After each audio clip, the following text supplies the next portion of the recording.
Owe you everything. That's the same thing. You let me think you were poor. You let me, she stopped abruptly, perhaps realizing where that sentence was going. You let me treat you like you were beneath me. Why? Victoria's voice cracked. Why didn't you tell me? My grandfather's will required it. I couldn't access my inheritance or reveal my identity until today. But you could have told me. You could have trusted me.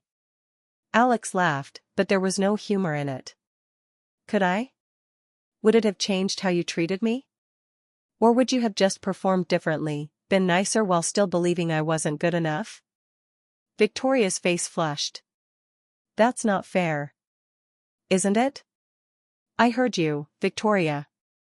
At the charity auction. Talking to Marcus about how I'm not sophisticated enough. How you made a mistake. How you're trying to figure out how to end things gracefully. She went pale. You weren't supposed to hear that. No, I wasn't. That's the point. When you thought I couldn't hear, when you thought I was just a poor street artist with no prospects, you showed me who you really are. Alex, please. Let me explain. Explain what? That you only cared about me when you thought helping me made you look charitable? That you're embarrassed by me and my daughter? That you donated my painting to a charity auction and deliberately tanked its value? I never meant to hurt you. But you did. You hurt me, you hurt Maya, and you showed me that everything I believed about you was wrong. Victoria's eyes filled with tears. So what now? You're rich, so you don't need me anymore? You're just going to throw away what we had. What did we have, exactly? Because from my perspective, we had you feeling noble about dating down and me foolishly believing you might actually love me. I do love you. You love the idea of me. The sad single father you could rescue. But the moment I stopped fitting that image, the moment I had opinions or needs or boundaries, you were ready to trade up. Liquid assets, approximately $47 million. Property value, including the 15 gallery locations, approximately $112 million. Total net worth, $159 million. You're a very wealthy man, Alex. The number didn't feel real. For 2 years, he'd been scraping by, selling paintings for $40, worrying about rent and groceries. And the entire time, he'd been sitting on a fortune. There's more, Gerald continued. Your grandfather specified that news of your inheritance should be made public today. He wanted the art world to know who you are. I've arranged for press releases to all major art publications. By this afternoon, everyone will know you're Alexander James Carter, heir to the Carter Gallery empire. Everyone including Victoria Monroe. Yes. Including her. Alex thought about Victoria's words at the charity auction. Her plans to end things gracefully. Her confession that he wasn't sophisticated enough for her world. Do it, Alex said. Release everything. When the truth comes out. The story broke at noon. Chicago street artist revealed as Gallery Dynasty heir read the headline in the Chicago Tribune. The article explained everything: Alex's inheritance, his grandfather's unusual conditions, his choice to live as a struggling artist for nearly 3 years. Social media exploded. Art world insiders who dismissed Alex's work suddenly claimed they'd always seen his potential. Collectors who'd ignored him at gallery events suddenly remembered meeting him. And Victoria. She showed up at his apartment at 2 p.m., breathless, still holding her phone with the Tribune article on the screen. Is it true? She demanded the moment he opened the door. Hello, Victoria. Don't hello me. Is it true? Are you really Alexander Carter? The Carter Gallery heir? Yes. She stared at him, face cycling through emotions: shock, confusion, anger, calculation. You lied to me. I didn't lie. I just didn't tell you. He set down his champagne glass carefully, afraid his shaking hands would drop it. Maya looked up at him. Daddy? Are you okay? Yeah, sweetheart. I'm fine. Let's go home. They left without saying goodbye. Alex drove home on autopilot, his mind replaying Victoria's words. Mistake. Not sophisticated enough. Trade up. Trying to end things gracefully. 6 weeks. That's how long it had taken for Victoria's initial interest to turn into contempt dressed up as pity. Back at the apartment, Alex tucked Maya into bed, then sat in his studio corner, staring at his paintings. He'd believed Victoria cared about him. He'd believed she saw past his circumstances to who he actually was. He'd even started to believe he could build a life with her, that they could be a family. But Victoria saw him exactly the way her parents did, as a poor street artist with a sad story. Someone to feel sorry for, maybe, but never someone to respect. Never someone equal to her. His phone buzzed. A calendar reminder, birthday tomorrow. Tomorrow, everything changed. Tomorrow, Victoria learned who she'd actually been dating. The man behind the canvas. Alex spent his birthday morning with Maya, making pancakes and opening the simple gifts they'd exchanged. She gave him a drawing she'd made, a picture of the two of them with a rainbow overhead. I love it, sweetheart. He hugged her tight. It's perfect. At 10 a.m., his phone rang. His lawyer, Gerald Hutchins. Happy birthday, Alex. Are you ready? As ready as I'll ever be. The paperwork is complete. As of today, you have full access to your inheritance. The Carter Gallery Trust has been transferred to your name. All assets, all accounts, everything your grandfather left you. Alex took a deep breath. How much? Maya tugged his sleeve. Daddy, why didn't anyone want your painting? I don't know, sweetheart. But he did know. Victoria had deliberately positioned his work as inferior. Emerging artist. Still developing. Street art. Every word calculated to make buyers see his painting as a charity purchase, not a serious investment.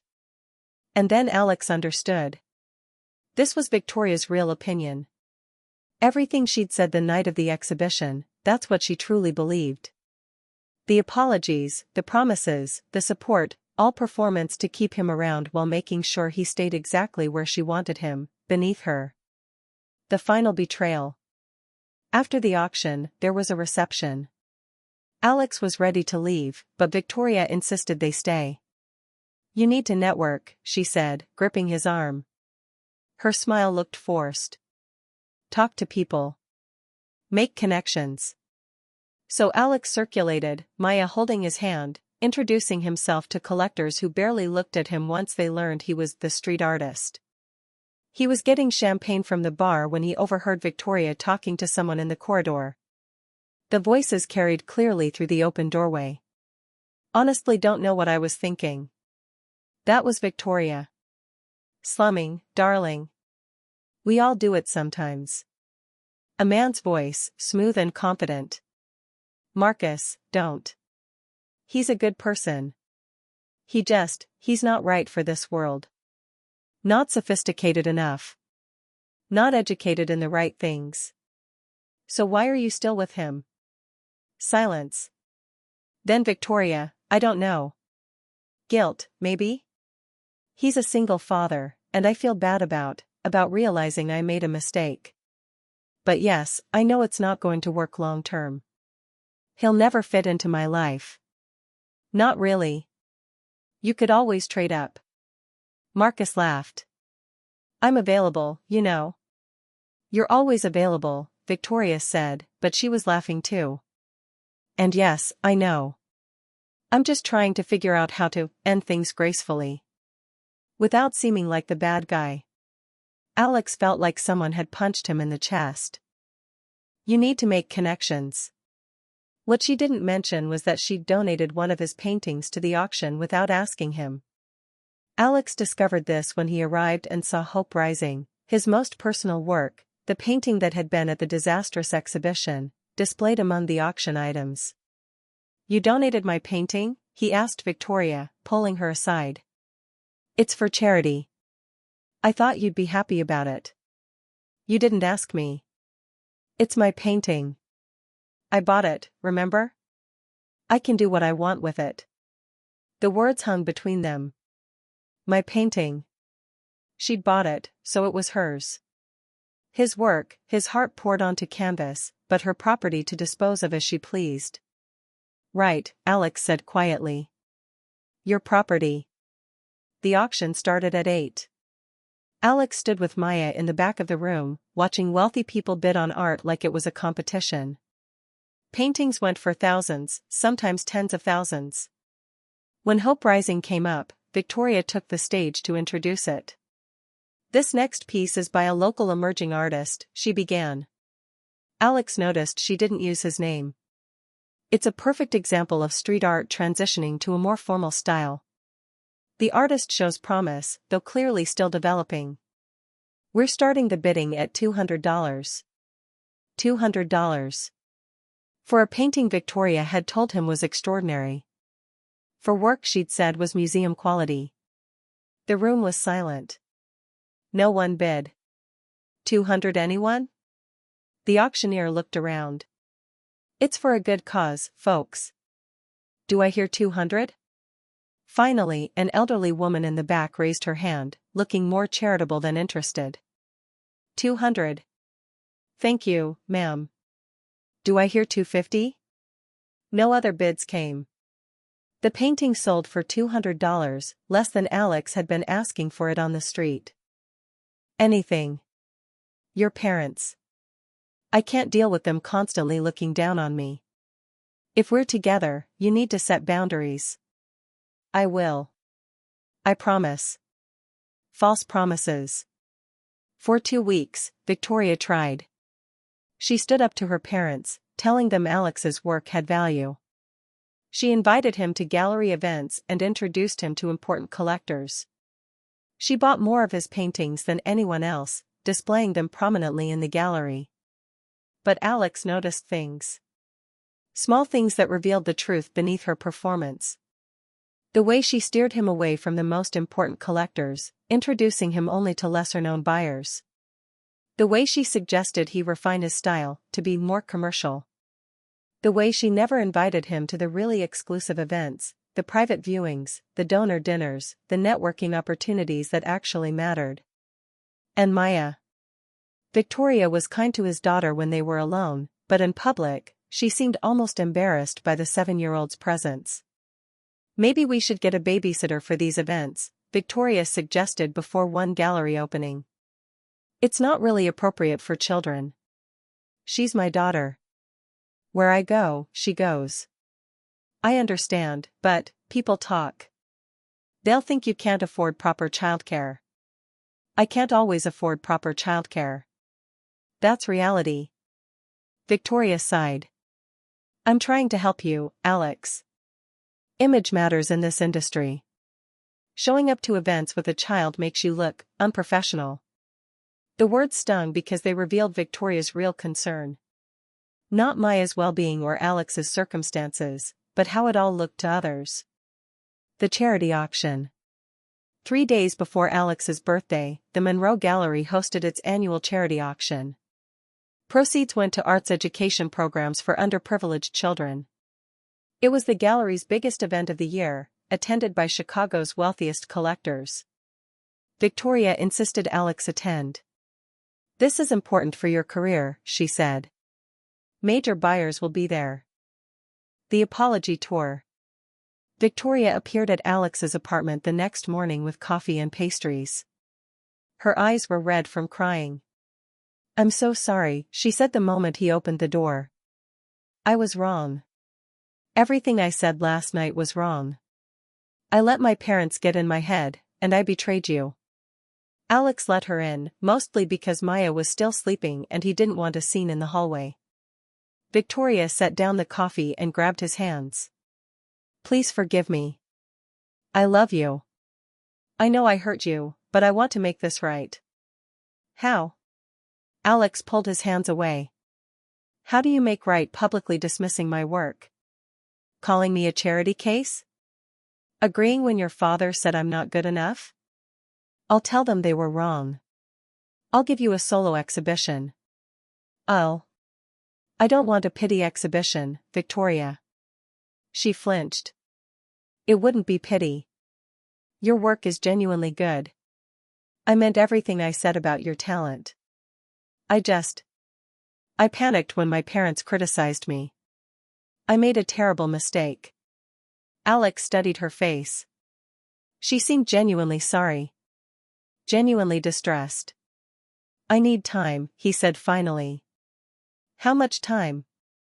I don't know. Right now, I can't look at you without hearing what you said last night. Victoria's eyes filled with tears again. Please don't give up on us. I'll prove to you that I'm better than what you saw last night. Just give me a chance. Against his better judgment, Alex found himself nodding. Okay. But things have to change. Am I? You called me a charity case. Said your personal feelings clouded your professional judgment. That my work doesn't translate to formal gallery settings. I had to say something. They were being critical, and You agreed with them. You threw me under the bus to make them happy. That's not fair. Victoria's voice rose. Do you know the pressure I'm under? The expectations? I'm trying to build a career in a family business where everyone questions every decision I make. I can't afford to look soft or sentimental. So you made me look worthless instead. I didn't mean it like that. How did you mean it, Victoria? Because from where I'm standing, you just told everyone who matters in this industry that I'm not good enough. That I'm some sob story you felt sorry for. More silence.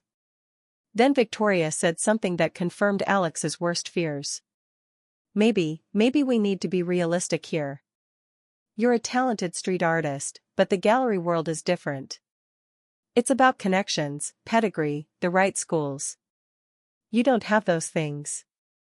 I thought I could help you, but maybe I overestimated. Alex hung up. He sat in the darkness of his apartment, thinking about the past month. Victoria's kindness. Her encouragement. The way she'd made him feel like he mattered. Had any of it been real? Or had she been playing savior, collecting a broken artist to show her parents she was charitable? No. He'd seen genuine feeling in her eyes. She'd cared about him, maybe even loved him. But she cared more about her family's approval, about maintaining her status, about looking professional and respectable. When forced to choose between Alex and her family's respect, she'd chosen her family. Alex made a decision then. He would wait. 3 more weeks until his birthday. He'd let Victoria show him who she truly was without the performance. And then, when everything was revealed, she'd have to live with the choice she'd made tonight. The Monroe Gallery has a reputation to maintain. Victoria nodded. Of course, Daddy. Alex walked out. He took Maya's hand and left without saying goodbye, without confronting Victoria, without making a scene. Because there was something Victoria didn't know. Something her parents didn't know. Something Alex had hidden since they met. His full name was Alexander James Carter. And the Carter family owned the largest chain of art galleries in the Midwest. 15 galleries across 7 states, representing millions in annual revenue. Alex's grandfather, James Carter, had built the empire from nothing. He'd passed away 3 years ago, leaving everything in a trust for Alex, but with one condition. Alex couldn't access the inheritance or reveal his identity until his 30th birthday. I want you to build your own path first, his grandfather had written in his will. Know who you are without money. Know who truly values you for yourself, not your wealth. On your 30th birthday, everything becomes yours. Use that knowledge wisely. Alex had honored that request. He'd lived as a struggling artist, raised Maya on his modest earnings, and dated Victoria without ever mentioning his family's wealth. Now he was 29 years and 11 months old. His birthday was in 3 weeks. And Victoria Monroe had just revealed exactly who she was when she thought he had nothing. The decision. Alex drove home in silence. Maya had fallen asleep in the back seat, exhausted from the evening. He carried her upstairs to their small apartment, tucked her into bed, then sat alone in his studio space, really just a corner of the living room with an easel and supplies. His phone buzzed. Victoria calling. He answered. Alex, where did you go? I turned around and you were gone. I heard you, he said quietly. What you said to that collector and your father. Silence. Then, you're taking that out of context. Victoria's little project. Charity case. Trying to be noble by helping street artists. Then came the moment that shattered everything. A wealthy collector stood before Alex's largest painting, a piece titled Hope Rising, showing Chicago's skyline at dawn with a single figure walking toward the light. Alex had poured everything into it. His grief over Sophie. His dreams for Maya. His hope for the future. What do you think? Richard Monroe asked the collector, standing just close enough that Alex could hear. Technically competent, the collector said. But derivative. Nothing groundbreaking. I wouldn't pay more than a few hundred for any of them. I told Victoria as much. Richard's voice carried across the gallery. She has this idea that she can elevate anyone with a sob story. Single father, dead wife, struggling to make ends meet, it makes for a compelling narrative, but it doesn't make for compelling art. Alex's hands clenched. Maya tugged his sleeve, sensing his distress. But worse was coming. Victoria approached her father and the collector. Alex watched, waiting for her to defend him, to argue that his work had merit beyond his personal story. Instead, she smiled apologetically. You're right, of course, Victoria said to the collector. I got a bit sentimental about this particular artist. Sometimes personal feelings cloud professional judgment. The truth revealed. The words hit Alex like physical blows. Personal feelings. Professional judgment clouded. She was agreeing with them. Dismissing his work. Reducing him to a charity case. He stood frozen as Victoria continued. I thought his street art had a certain raw authenticity, but you're right that it doesn't translate well to a formal gallery setting. Lesson learned. The collector laughed. We've all made that mistake, my dear. The important thing is recognizing it. Indeed, Richard added. Though I hope this means you'll be more selective in the future. I'm being realistic. This man has responsibilities. He can't just chase dreams. Alex felt his face grow hot. I'm not just chasing dreams. I'm working every day to provide for my daughter and build my career. By selling paintings on the street? Catherine's eyebrows rose. That's not a career, dear. That's a hobby. The rest of dinner passed in uncomfortable silence. When they left, Victoria apologized repeatedly. They'll come around, she promised. Once they see your work at the exhibition, they'll understand. Alex wanted to believe her. The exhibition disaster. The October exhibition opened on a Friday evening. Alex had 5 paintings on display, positioned in a corner gallery space. Not the main room, but visible. Important. He brought Maya, who wore a dress Victoria had bought her. His daughter clutched his hand, wide-eyed at the elegant crowd. Your paintings are beautiful, Daddy, Maya whispered. Thank you, sweetheart. Victoria moved through the crowd, playing the perfect curator. She wore a red dress that turned heads. She smiled at wealthy collectors, charmed potential buyers, and occasionally glanced at Alex with what he thought was affection. Then her parents arrived. Richard and Catherine Monroe entered like they owned the place, which, Alex realized, they probably did. The gallery bore their family name, after all. He watched Victoria's face change when she saw them. Something shifted. Her smile became more forced, her posture stiffer. Victoria, darling. Catherine kissed her daughter's cheeks. Lovely exhibition. Though I'm not sure about some of the artist choices. She looked directly at Alex's paintings as she said it. The evening deteriorated from there. Alex overheard conversations, fragments that cut like glass. She introduced him to other artists, collectors, gallery owners. She made him feel like his dream was actually possible. "I think I'm falling in love with you," Alex told her one evening as they walked along the riverwalk. Victoria stopped, turned to face him. "I think I've already fallen."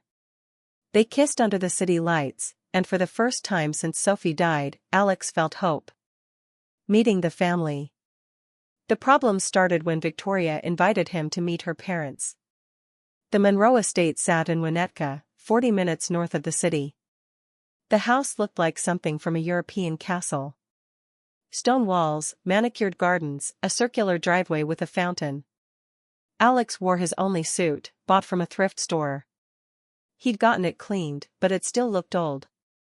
Victoria's father, Richard Monroe, answered the door. He was tall, silver-haired, wearing a sweater that probably cost more than Alex's car. "So you're the artist?" Richard's tone made artist sound like an insult. "Yes, sir." "Alex Carter." He extended his hand. Richard shook it briefly, then stepped aside. "Come in." Dinner was torture. Victoria's mother, Catherine, asked polite questions that felt like interrogations. Where did he go to school? What galleries had shown his work before? What were his career prospects? "I'm building something," Alex explained. "It takes time to establish yourself as an artist." "Or it never happens," Richard said, cutting his steak. "Most artists never make real money. You have a daughter to support. Have you considered a more stable career?" "Daddy, that's enough." Victoria's voice had an edge. "Victoria Monroe." She extended her hand. Her grip was firm, confident. "I'm a curator at the Monroe Gallery downtown. Have you ever shown your work in a formal gallery setting?" Alex laughed, but it came out bitter. "No one wants to show a street artist's work in a real gallery." "I do." Victoria pulled out a business card. "I'm serious. We're planning an exhibition next month featuring emerging artists. Your work would fit perfectly. Come by the gallery tomorrow. We'll discuss details." A chance at something real. Alex visited the Monroe Gallery the next day, leaving Maya with his neighbor. The gallery occupied 3 floors of a historic building in River North. Crystal chandeliers hung from high ceilings. White walls displayed paintings that probably cost more than Alex had earned in his entire life. Victoria met him in her office, which overlooked the Chicago River.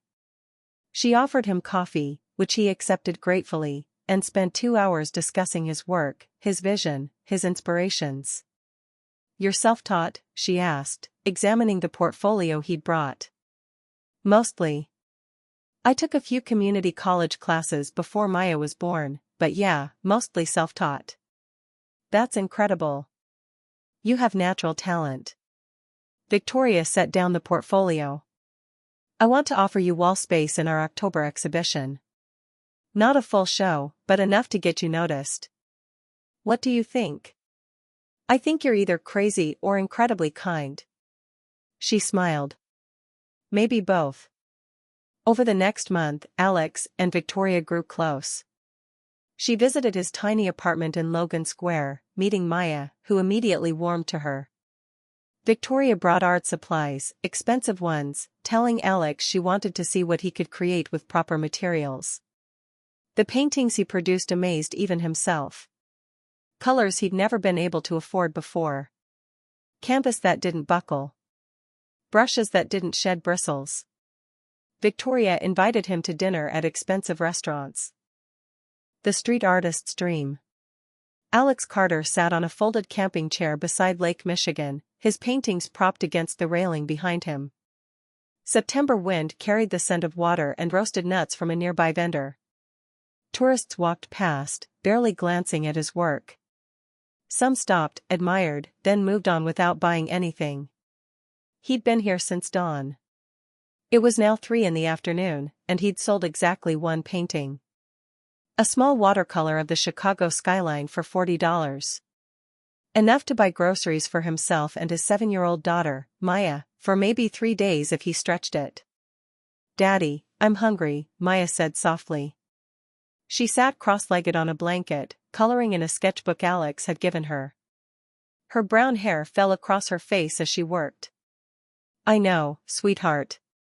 Just a little longer, okay? Then we'll get pizza." Alex smiled at his daughter, hoping she couldn't see the worry in his eyes. Maya's mother, Sophie, had died 2 years ago in a car accident.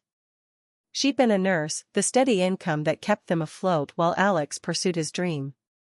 After she died, everything fell apart. Medical bills from her final days. Funeral costs. Rent that kept climbing. Alex had tried getting a regular job, but every penny went to daycare and bills, leaving nothing for art supplies or time to paint. So he'd returned to street vending, hoping to sell enough paintings to survive. "Excuse me." A woman's voice interrupted his thoughts. Alex looked up. She was beautiful in a way that made him forget words for a moment. Tall, with dark hair pulled into an elegant bun, wearing a navy blue dress that probably cost more than his monthly rent. She held a leather portfolio and was studying his paintings with genuine interest. "These are remarkable," she said, stepping closer. "The way you capture light, it's extraordinary." "Thank you." Alex stood, brushing paint from his jeans. "I'm Alex." Building something real. Over the next 3 months, their friendship deepened. Elena came to the library twice a week, always finding reasons to chat with Michael during his breaks. She met Sophia at a community fair, kneeling down to talk with the 11-year-old about her favorite books. Sophia, usually shy with strangers, opened up immediately. "She's wonderful," Elena said later.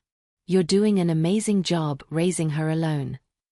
Michael appreciated that she never pitied him. She simply accepted his reality. Their first official date was at a small Italian restaurant. Elena insisted on splitting the bill. "I make good money," she said, "but that doesn't mean you're not my equal." 6 months into dating, Michael met her family.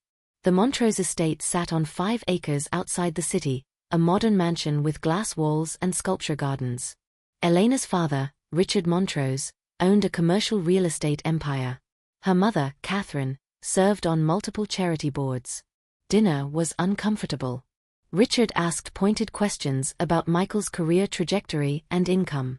Catherine smiled politely, but her eyes assessed everything, from his department store suit to his 10-year-old car parked beside their luxury vehicles. "A librarian," Richard said, swirling wine. "That's quite noble.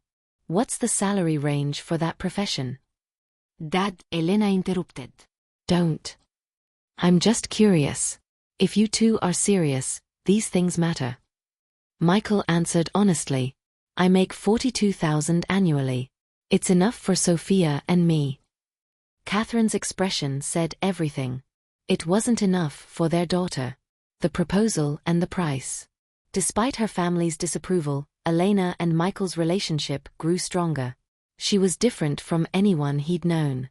Ambitious, confident, but also tender with Sophia.